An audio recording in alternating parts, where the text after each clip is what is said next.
Kolkata night Riders আজকে যে batting করেছে অত্যন্ত বাজে ব্যাটিং তারা করেছে আজকে। ওয়াংখেড়ের মতো পিচে আগে ব্যাটিং করে তারা মাত্র 116 রান করতে সমর্থ হয়েছিল, যেটা খুবই বিলো পার স্কোর।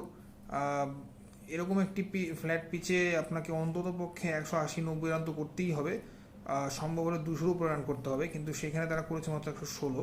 তো এরকম একটা মানে খুবই লো স্কোর, এটা নিয়ে আসলে কম্পিট করা তো একেবারেই পসিবল না মুম্বাই ইন্ডিয়ান্সের মতো টিমের বিপক্ষে। যাই হোক, মুম্বাই ইন্ডিয়ান্স আজকে তাদের প্রথম জয় পেল আইপিএলে। তাদের আগের দুটো ম্যাচ ভালো যায়নি। আজকের ম্যাচটা তারা কেকেআর বিপক্ষে জিতে তাদের আইপিএলে প্রথম জয় পেল তারা, যেটা শুরু করলো। ভবিষ্যতে হয়তো আরও ভালো খেলবে তারা। তবে কেকেআরের জন্য একটা বিষয়ে আসলে খুবই কনসার্নিং, সেটা হচ্ছে তাদের ব্যাটিংটা খুবই আসলে বাজে হচ্ছে।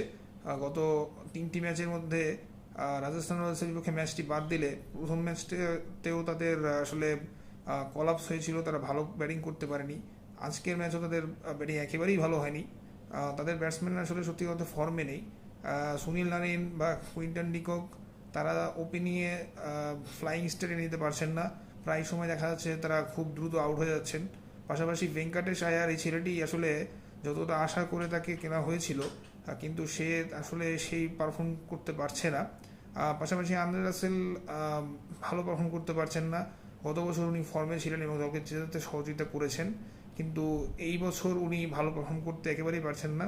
পাশাপাশি কেকেআর আসলে একজন ভালো ফিনিশারের অভাব বোধ করছে। আজকে যদিও রমনদীপ সিং 11 বলে 22 রান করেছেন, বাট এটা একেবারেই এনাফ ছিল না এরকম একটি ইনিংসকে মেরামত করার জন্য।